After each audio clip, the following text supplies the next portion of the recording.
Hello everyone, this is Przemysław Radomski, CFA, and in today's video I'm going to provide you with an overview of the dollar, gold, mining stocks, and how they all relate to each other. First of all, the US dollar index is after a huge rally and after a sharp correction. Sharp corrections tend to follow sharp rallies, simple as that. So there is nothing particularly special about the big slide that we saw in the recent months. It is big, but the rally that preceded the decline was truly enormous.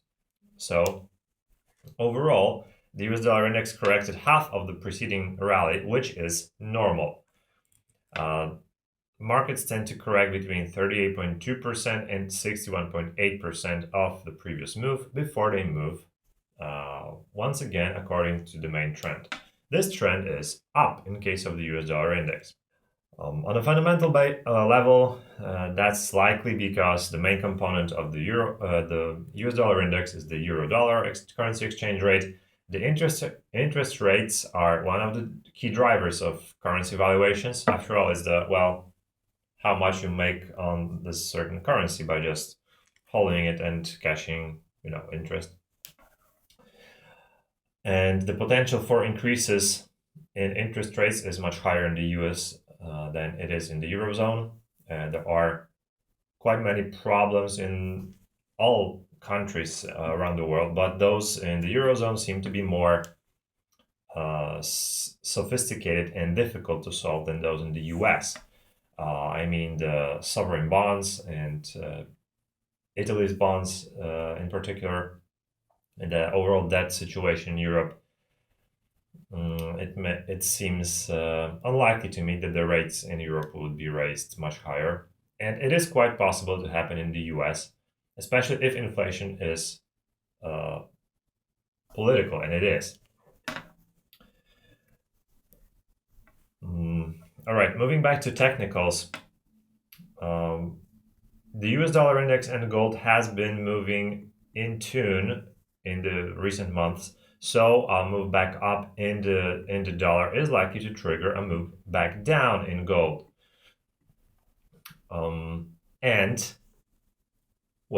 So what is bullish for dollar is bearish for gold, basically.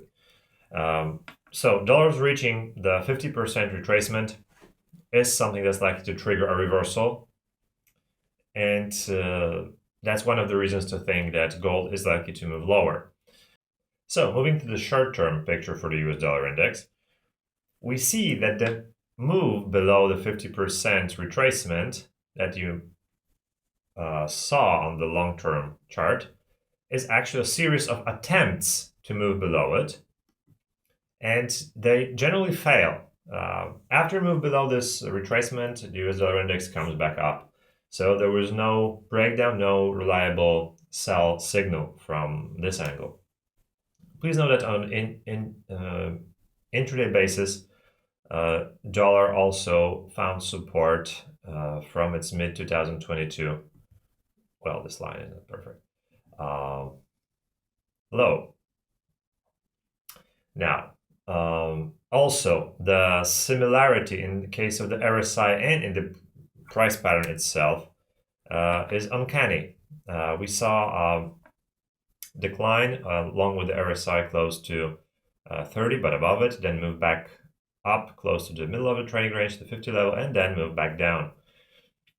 We also saw the same thing recently, and that was pretty much it for dollar's decline and for gold's rally. And it seems very likely that we're seeing the same thing right now. What you don't see on this chart, but I would like to mention anyway, is that the decline that followed in gold was significant, but the decline that followed in mining stocks was something even bigger and much more profound.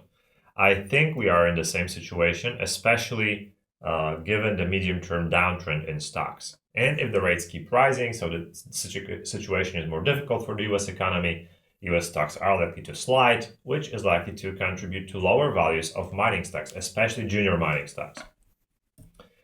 Now, taking a look at gold itself reveals that it's about to flash a sell signal. Well, it's almost there. the flash signal from the RSI indicator, which moved very close to 70, that was when gold topped in a major way, and that was the yearly top into last year.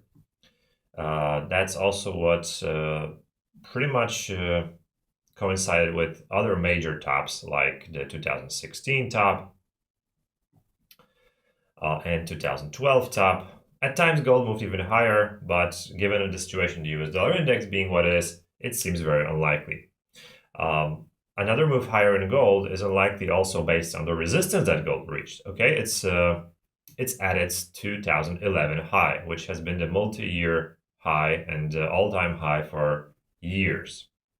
All previous attempts to rally above this level failed.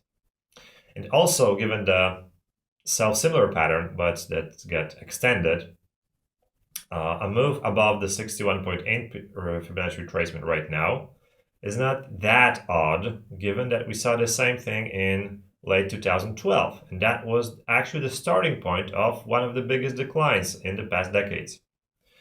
So now what we saw recently is bullish just from the short-term point of view. The medium-term picture still favors lower gold prices over the following weeks and months.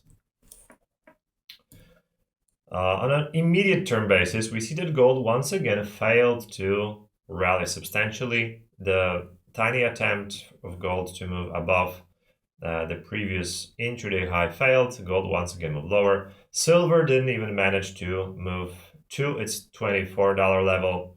It declined from lower levels. Mining stocks moved above their recent intraday high yesterday. And the current situation remains to be similar to what we saw in early 2022.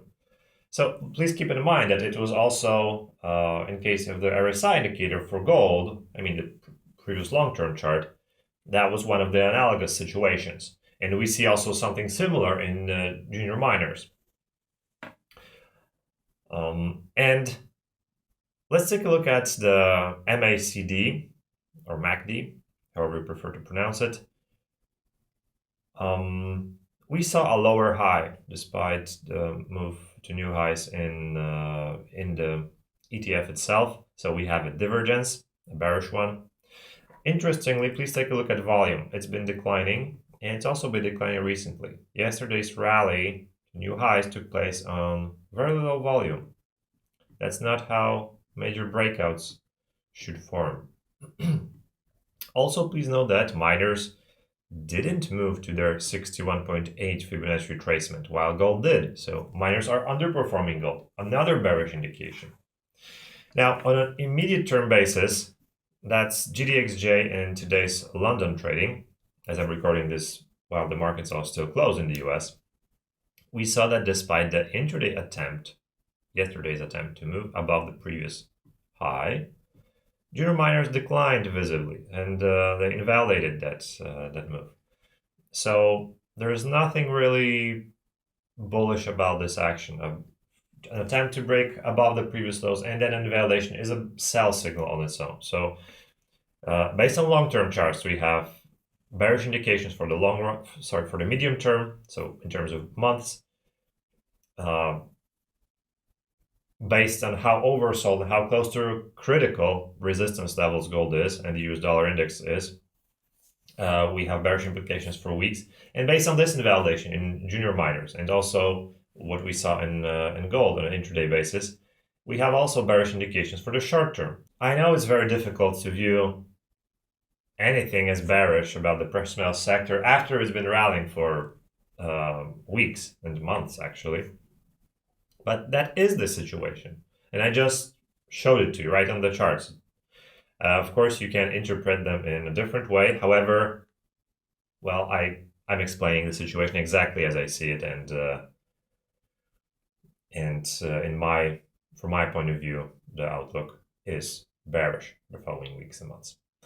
All right, so thank you for watching. I invite you to subscribe to this YouTube channel and also to my premium service. You can subscribe at sunshineprofits.com. Thank you.